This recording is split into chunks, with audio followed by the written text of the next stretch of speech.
David du pays de Galles naît dans une terre battue par les vents, façonnée par la mer, les collines et une foi naissante encore fragile. Dès l'enfance, il est marqué par une éducation chrétienne exigeante, nourrie par la prière, l'écoute de l'Évangile et une grande sobriété de vie. Très tôt, David comprend que la foi ne se démontre pas par de longs discours, mais par une cohérence de vie.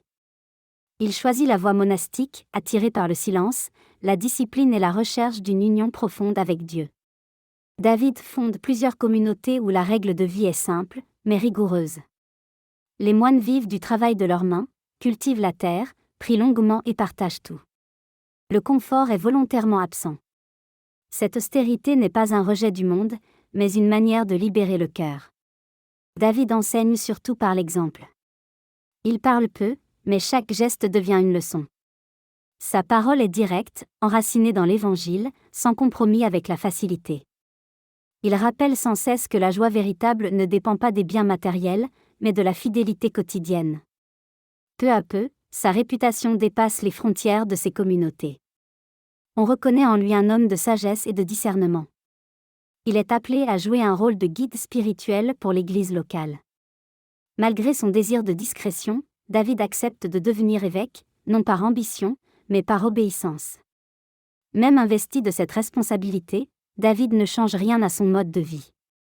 Il continue de vivre simplement, refusant les honneurs et les privilèges. Son autorité ne repose pas sur le pouvoir, mais sur la crédibilité d'une vie donnée. Selon la tradition, lors d'une assemblée importante, la foule ne parvient pas à entendre David. La terre s'élève alors sous ses pieds, permettant à tous de l'écouter. Ce récit symbolique souligne une vérité spirituelle: lorsque la parole est enracinée dans l'humilité, Dieu lui donne une portée inattendue.